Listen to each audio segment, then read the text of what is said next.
Hi, welcome to another episode of Hot Takes. Bad news for Bridget Phillipson. She got her sums wrong. Are we surprised? This woman is a moron. Of course she got the sums wrong. She can't count.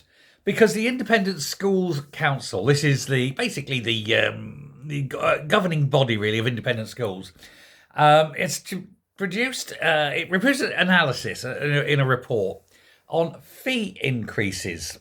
Now, the government's figures suggested that once it added their 20% VAT onto school fees, they figured that the schools would probably add maybe 10% to the cost of the fees to try and help cover that, and then ease it by making cuts in services within the schools. So what she was planning was, it would be more of an increase, raise some money from the tax, but actually increasing the charges, thus driving some people back into the state sector. But also, it would mean that the kids who remained wouldn't get quite as good an education, trying to level it out.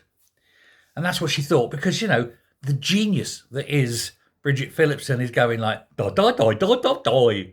Honestly, if you read her mind, all you'd see would be cartoon animals playing banjos. It's literally that. But the Independent Schools Council has reported that after speaking to its member schools, that the average fees rose by 22.6%.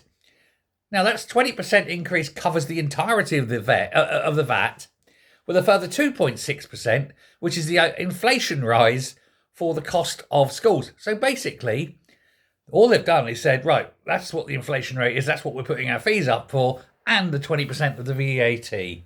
What has this meant?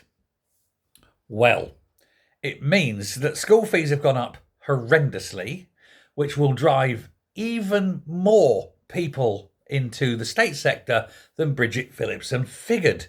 But she, of course, hasn't got the space in the state sector, hasn't got the money in the state sector, hasn't got the teachers in the state sector. They will have to build schools. Unfortunately, there's been a moratorium within this government on school building. And Bridget Phillipson doesn't know what to do. She realises she has, and I'm going to use a technical term that they do, this is what they use in the Department of Education, fucked up royally. See, told you it was technical. Because she's now sitting in a position where she's got this massive influx of kids and nowhere to put them. And what's weird is so many have now left the independent sector, the private schools, that the amount of VAT raised is way less than they figured it was going to be, because all those people leaving aren't paying. And what's geniusly brilliant is that the cost of now schooling those kids that have left is going to be more than the VAT they're raising. Well, who'd have thought the Labour Party would get something so spectacularly wrong? Hands up.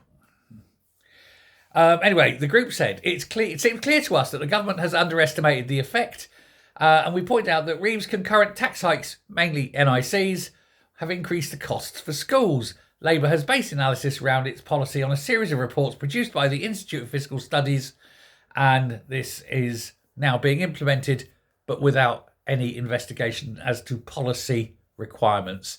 Basically, what they're saying is they haven't got a clue. They've just sort of done this. Yeah, that sounds like a good idea.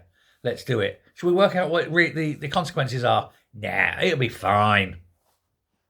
And this is what you're left with. So we now have this wonderful, I mean, you couldn't make it up, could you? You couldn't make it up where they've come up with a policy designed from the Institute of Fiscal Studies, not anyone who's an expert in education in any way, shape or form, because that'd be too much, wouldn't it? And then implemented it without doing any kind of investigation as to the consequences of it. They're supposed to do impact statements. Has that been done? Of course not.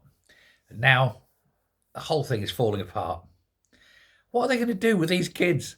What's funny though, and what's ironic, is where kids can't get into a school, the local authority has the legal obligation to have them educated. And one of the things they're doing is basically putting the kids back into the independent school. But this time, instead of the parents paying for the education, the local authority is, because they're the ones having to deal with it. And so the parents are taking them out of an independent school, out of a private school, throw them into the public sector, and say to the state sector, and they say, well, we haven't got anywhere. Well, should we put them back there? Yeah, okay then. You've got to pay though. Okay, said the council. And so the parents are sitting there now going, Quincy, you know, £7,000 a term, marvellous, 21 grand a year, better off. Whoa, let's buy another Jag. Well, it won't be a Jag now though, won't it? But, you know, let's go and have holiday in Barbados. Or my island in the sun, all paid for by the local authority. All paid for effectively by Bridget Phillipson and her immensely stupid policy. I told you you can't make this up. Now, is this the biggest cock-up in education policy? Certainly the biggest one I can think of, and certainly the biggest one for many a year. But there's more things coming down the line. So, I mean, you know, let's not hold our breath here. There could be worse. They're looking at changes to the universities. And one of the big problems they're looking for, the university change, and this is just as an aside, but just keep an eye on this one, is the crushing down that they're doing on immigrants at the moment, and the way that they're trying to reduce immigrant visas for students. But here's the thing. You find in universities love immigrant students. They love foreign students because they only get £9,000 a year for a British student, but they charge the foreign students something like £20,000 a year. They love foreign students. What are they going to do? What are the universities going to do?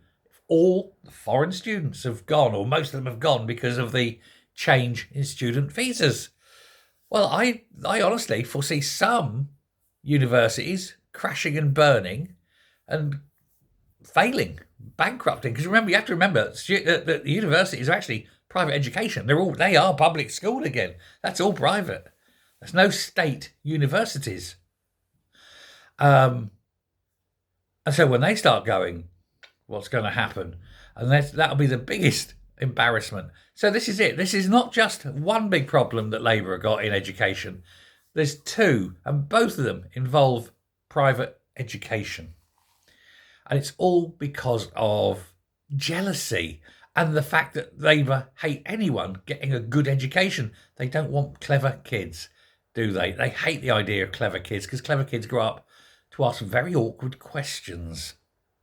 Like, Labour, why are you so rubbish? Because they're filled with idiots. Anyway, let me know what you think. Till next time, stay safe, stay well, and I will speak to you later. Bye.